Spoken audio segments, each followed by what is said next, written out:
চীনের প্রাচীর এক বিস্ময়কর স্থাপত্য, যা হাজার হাজার বছর ধরে বিশ্ব ইতিহাসে বিস্ময় সৃষ্টি করেছে।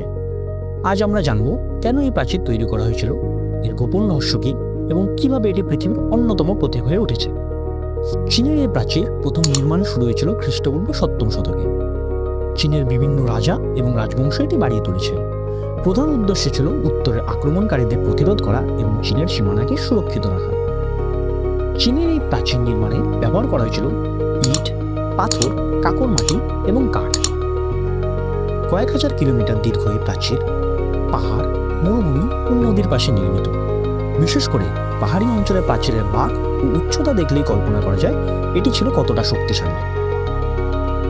এই মহাপ্রাচীর শুধু দেওয়াল ছিল না, এতে ছিল টাওয়ার, গুদামঘর এবং পাহারা পোস্ট। সৈন্যরা দূরের হামলাকারীদের নজর রাখত। আগুন, ধোঁয়া এবং পতাকার সংকেতের মাধ্যমে সৈন্যরা একে অপরকে সতর্ক করত। অনেকেই মনে করেন মহাপ্রাচীর পৃথিবীর একমাত্র দৃঢ় কাঠামো।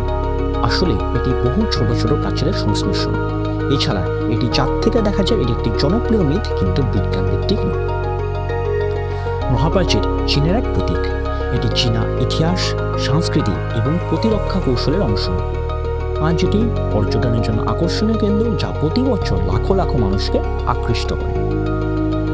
চীনের মহাপ্রাচীর আমাদের দেখায় ইতিহাস শুধু শক্তি ও যুদ্ধ নয়, বরং কৌশল, ধৈর্য এবং মানব সৃজনশীলতার ফলাফল।